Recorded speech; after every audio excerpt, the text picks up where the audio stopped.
Okay, welcome back to members of 121 Community Church in Grapevine, Texas, and to our ongoing study in the Gospel of Matthew. We've got a very important lesson here today. We're going to take a look at 16, 6 through 12, and we're going to take a look at what is termed the Messianic-Turn, and we're going to look at the difficulty of the disciples in trying to understand what this means for Jesus as the Messiah. But it's all going to kind of pivot on Christ asking again and again to the disciples, "Do you not yet understand?" And so we'll go to block 3 first, and then we're going to take a look at 1 and 2. Let's go to block 3. Understanding the Messianic-Turn, a path we are still on today. We're going to be looking at the Greek verb noeo. It's in at 16:9 and 16:11. In 16:9 we read upo noete, do you not yet understand? And in verse 11, pas u noete, how is it that you do not yet understand? Noeo is a Strong's number 3539. It means to perceive and to fully realize, to comprehend.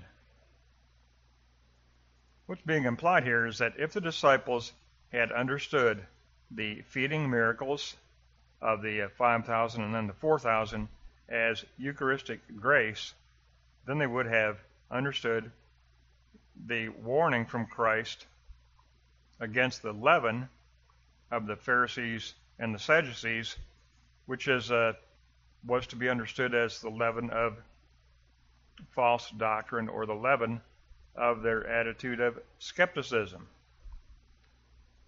So keep that in mind. Let's go to block 1 and take a look at the text.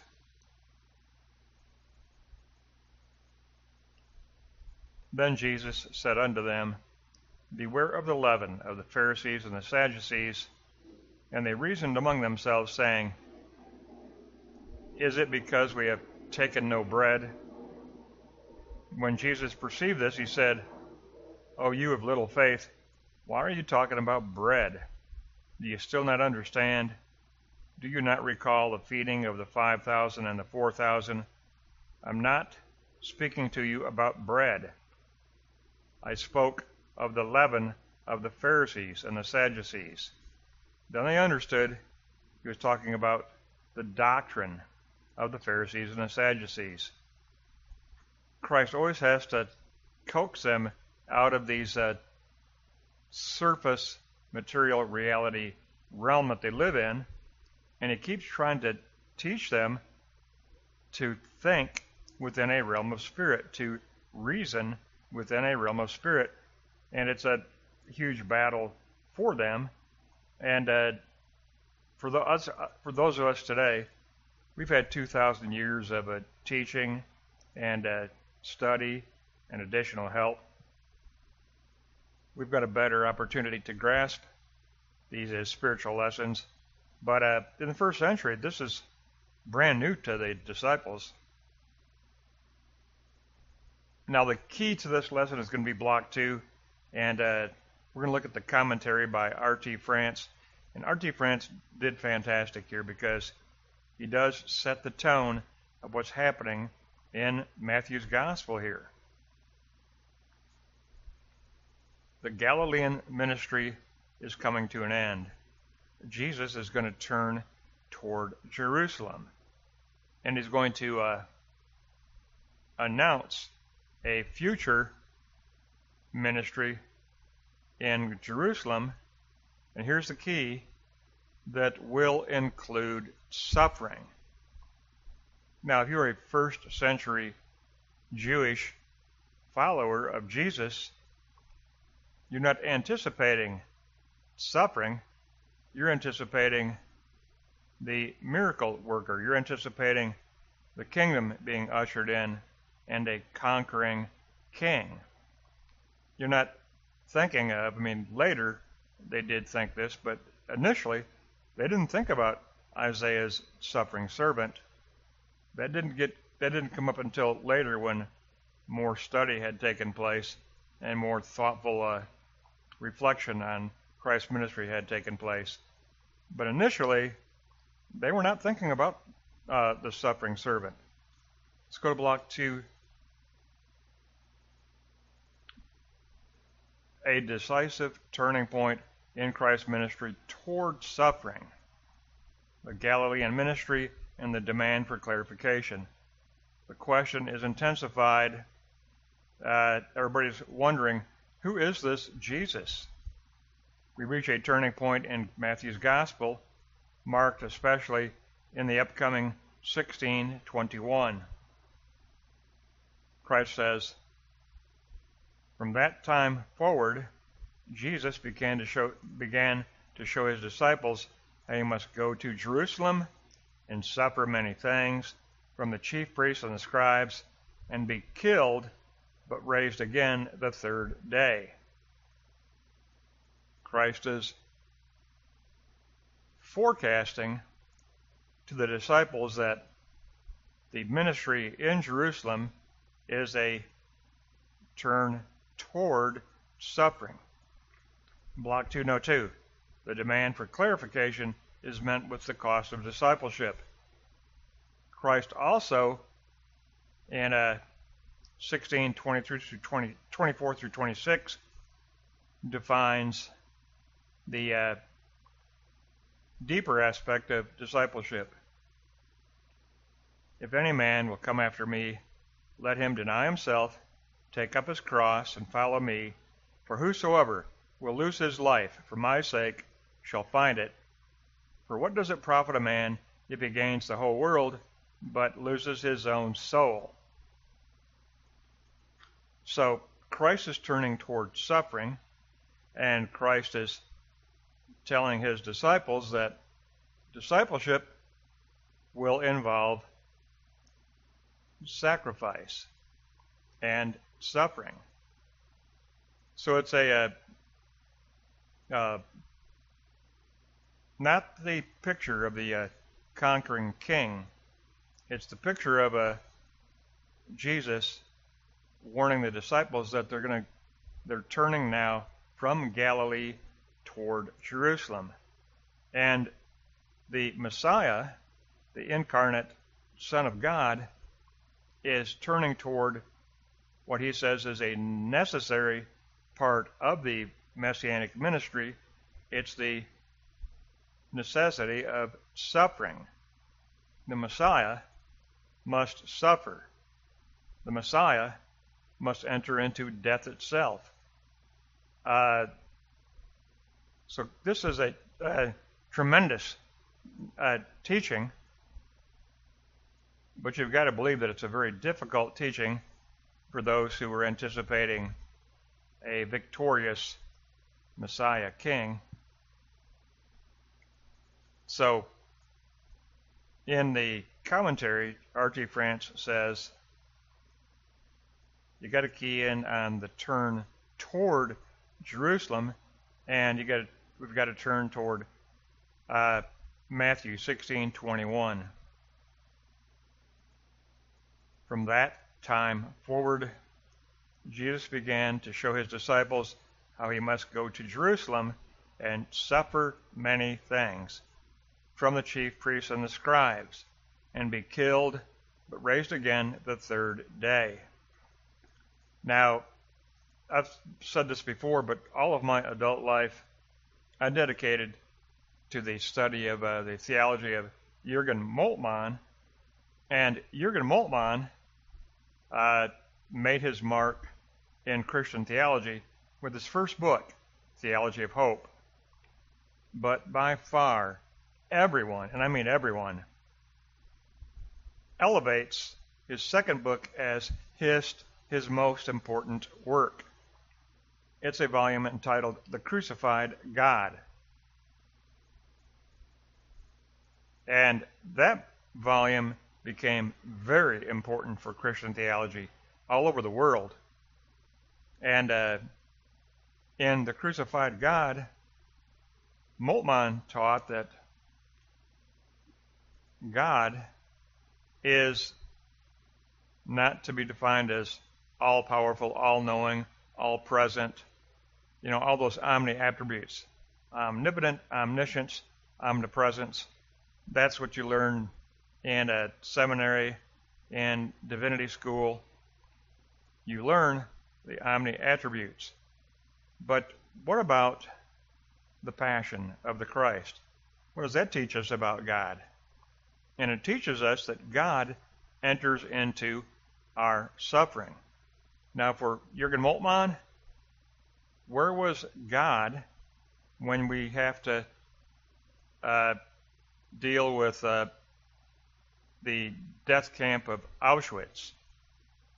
How do we remain Christian, and how do we speak of God if we are a German theologian and we have learned of the horrors of Auschwitz? Karl Barth and Dietrich Bonhoeffer wrote the Barmen Declaration protesting against the Nazi regime. They were both exiled out of Germany. Bonhoeffer came back and joined the resistance movement. Bonhoeffer was murdered in a death camp.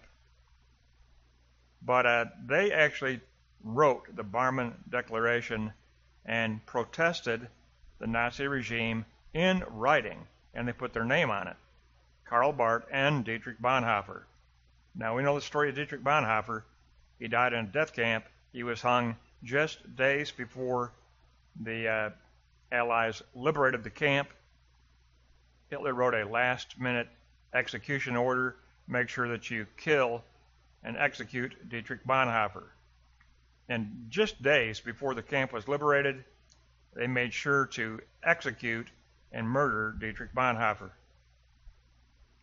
But Bonhoeffer and Barth were, of course, both highly respected by all German theologians. Now, just to give you an idea how important Jürgen Moltmann is, Karl Barth personally named Jürgen Moltmann as his successor. Now, Karl Barth, in Germany, really worldwide, was highly regarded and is still highly regarded. But Karl Barth actually named Jürgen Moltmann as his successor, as the one theologian he saw as best carrying forward all that he stood for. So, very important, meaningful endorsement from Karl Barth. But Moltmann did not write about all the omni-attributes of God. Moltmann wrote about the God who is Isaiah's suffering servant. God is the God who enters in all of our suffering. God participates in our suffering. God takes our suffering onto the cross itself as the Son enters into the passion. And then victory is gained over that cross through the resurrection. And for believers, we view the cross through the lens of the resurrection. That suffering is a suffering that will reach victory.